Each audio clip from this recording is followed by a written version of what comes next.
প্রিয় ভিউয়ার্স, আসসালামু আলাইকুম। আমি এই মুহূর্তে আছি মাগুরা জেলার অন্তর্গত বগিয়া ইউনিয়নের বড়ই পালপাড়ায়। এইখানে এই যে মেশিনটা দেখতে পাচ্ছেন আপনারা, এই মেশিনটা দিয়ে টালি, এই যে আপনারা নিচে দেখতে পাচ্ছেন যে টালি, আগে টালির ঘর মানুষের ছিল, এখন আর টালির ঘর ওইভাবে শৌখিনতার জন্য হয়তো সিমেন্টের ঢালাই দিয়ে তার উপরে টালি দিয়ে হয়তো ঘরে বা ছাদে বা ছাদ ঘরে এরকম দেয়, কিন্তু আগে টালির ঘরের অনেক প্রচলন ছিল। এটা হচ্ছে সেই টালি বানানোর মেশিন।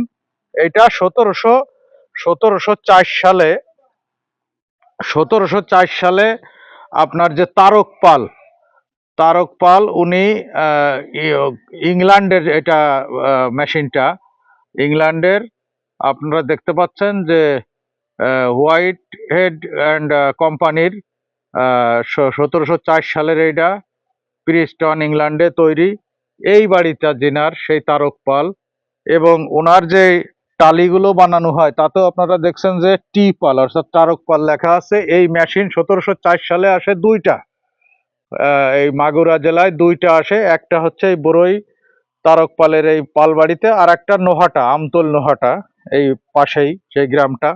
তো আর ইনি হচ্ছে সুনীল পাল, উনিও ইনাদেরই এক বংশধর, উনি এই পাশে আছেন। আর এই তারক পালের এখন যিনি আছেন তিনার নাম অমিয় পাল, কাজ কর্মব্যস্ততার জন্য উনি এই মুহূর্তে বাড়িতে নাই।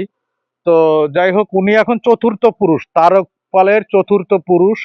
বাট এই মেশিনটার যেটা হয়েছে সেটা হচ্ছে এই যে যে বলটা দেখতে পাচ্ছেন, এই বলটা এই পাশেও একটা ছিল, সেটা বছর দশেক আগে হয়তো কেউ চুরি করে নিয়ে গেছেন, কিন্তু ইনাদের এমনি সামাজিক বা অর্থনৈতিক অবস্থা ভালো, এই জন্য উনরা এই মেশিনটা বিক্রি করেন নাই, ঐতিহ্য হিসাবে উনরা রেখে দিয়েছেন। কিন্তু আমতল নোহাটার মেশিনটা অলরেডি বিক্রি হয়ে গেছে, এবং তারা তাদের সে ঐতিহ্য ধরে রাখতে পারেন নাই। বাট এই তারক পালের যে চতুর্থ প্রজন্ম অমিয় পাল, ওনার বাবা এখন অসুস্থ, বাড়িতেই আছেন, অসুস্থ বিধায় ওনার ছবি আমরা নিতে পারলাম না। এখানে তারক অমিয় পালের ফ্যামিলি বা তাদের বাচ্চা এখানে আছে, আপনারা দেখতে পাচ্ছেন, এইটা ওনাদের বাড়ি। তো পুরনো ঐতিহ্যটা ধরে রাখার জন্য অনেক ধন্যবাদ তারক পালের বংশধর অমিয় পাল দাদা আপনাকে। আর সুনীল দাদা, উনি আমাদের এই মেশিনটা দেখালেন কিভাবে এখানে টালি বানাতেন বা কিভাবে বানানো হয়। আপনাকে অনেক ধন্যবাদ জানাচ্ছি।